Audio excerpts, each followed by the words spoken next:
Cielita, ¿dónde está? Quiero las. Well, we'd been living in the van. We were driving the Pan American Highway from California to the tip of Argentina, and we got pregnant in Peru. So, yeah, that's how our road schooling adventure began. We didn't really know what we were getting into when we moved our tiny baby into the van. But we did know that we wanted her to be bilingual, to develop a love of learning so she'd self-educate her whole life. We wanted her to feel confident as she navigated the world. We wanted her to have a close relationship with nature. And we wanted what all parents want. We wanted the skills we taught her to translate to university and beyond. Road schooling's happening all the time, wherever you are. There's always something to learn. I mean, of course, from books and music and nature. There's something in your environment to teach you. That's the biggest lesson to learn. The beauty of road schooling is that there isn't one way to do it. You can tailor education, both the method and the subject matter, to meet your child's interests. Sol loves games. She loves competitive games, imaginary games, testing games. And she loves music and song and dance and theatrics. She especially loves make-believe. So we always try to incorporate learning into the things that she loves to do. Soleil, ¿dónde está tu cabeza? Muy bien. ¿En dónde está tu boca? Muy bien. ¿Y dónde están tus cachetes? Muy bien. ¿Y tus orejas? Muy bien. ¿Y tus pies? Muy bien. ¿Y las piernas? ¿Dónde están tus piernas? Muy bien. ¿Y tus brazos? Yay! Más ABCs? ¿Ya? Más ABCs. No. Okay. A, B, C, D, E, F, G, H, I, J, K, L, M, N. Yay! Counting? 1, 2, 3. 1, 2, 3, 4, 5,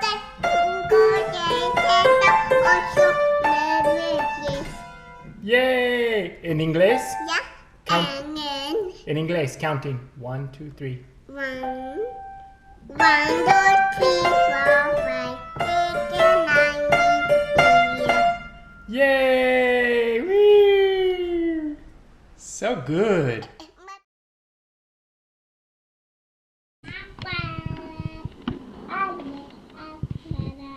Para mí.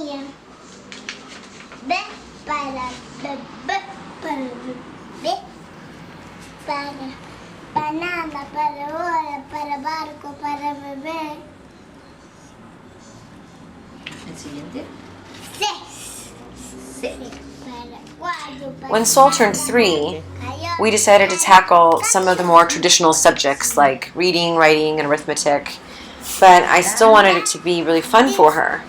So we decided to make it an art project. Every day, either I would or Ari would paint one of the letters of the alphabet in order. So we started with A, and then we would learn the phonetic sound, A, and we would draw little pictures of something that represented the letter. So, in English it would be like apple or ant, something like that for A. And by the time we got to Z, Sol could recognize all the letters and knew the phonetic sound, and shockingly could actually write them. We didn't. That was something she tried to do on her own, and she could do it. I wouldn't have attempted that had she not reached for the pen on her own.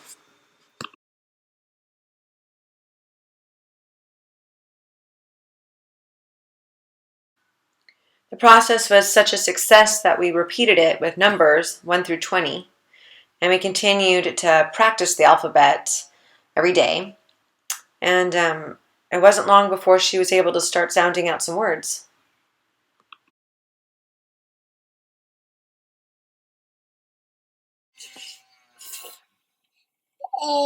B, ¿Qué dice? esa. ¿Qué dice? Todo. Feliz. ¿Y quién hay aquí? Soleil. ¿Cómo está? Feliz. Muy bien. Ahora vamos a hacer el próximo. Pero puedes hacer el vestido A ver verde. Vamos a mostrarle a la cámara. Ahora dime, ¿qué dice? Pero puedes hacer. Sí, ahora después de este.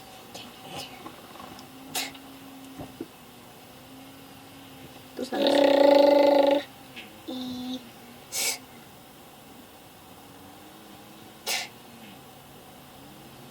E. T, R, I, S, T, E.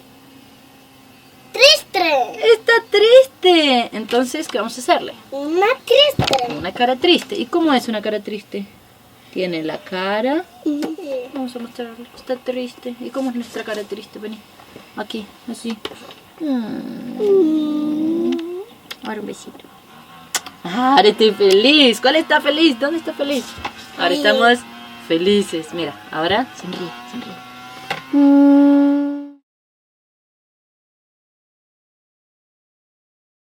Just on a day-to-day basis, you learn so much from experiencing parenting styles from other cultures. You know, when we were driving through Latin America, one of the things that stood out most to me was how kids helped out with family chores. Whether it was in a restaurant, you know, as a 5-year-old might be serving our tortillas, or when we were walking through the Andes, we'd see a mom carrying a bundle of wood on her back, and she'd be trailed by little kids holding their own appropriate size bundle. Or maybe they were just, you know, taking care of their siblings while their mom and dad worked. We always hear about how important family is to Latin American culture. And I think the reason is because of this dynamic of, you know, we're all in the same boat, we're all in it together. So moms, dads, and kids have to show some responsibility for and accountability to the greater whole. You know, everyone pitches in for the family. And I'm trying to instill that same idea into Soleil. Okay, I saved the best for last. So if the goal is to raise a whole person, then by far the most rewarding part of our lifestyle is the time it affords us outside. Whether, you know, at a campground or a climbing crag, Soleil's playing with dirt and wood and water and rocks. She's studying, you know, the plants and flowers and insects and lizards. She's running, jumping, climbing, and her favorite, you know, she's swinging like a bird on one of our climbing ropes. And I think, you know what, she learns the most during this time, during the free play outside, because she's learning by interacting, by exploring, by testing her abilities against the laws of nature. And in turn, she's gaining confidence in her own body, in herself, and gaining a sense of belonging in the world. Nothing more than being outside, I think, has given her that well-being that I want most for her. So there you have it. There's our road schooling philosophy in a nutshell, and now up to date. Going forward, I'll be sharing videos of Soleil at 4 years old, of her exploring castles in Spain, climbing, and some of the nuts and bolts of the academic work we've been doing. I'll also talk about some of the advantages and disadvantages of road schooling and what we're doing to strike a balance. And to any of you other road schoolers and schoolers and homeschoolers out there, I'd love it if you'd share your thoughts and ideas with me. All right, thank you for watching. Bye. Quiero titilar en el cielo sobre el mar. Un imán se ciñe al. ¡Yay! Yay! Y te grita ver me. Yay! Yay! That was so pretty. Thank you.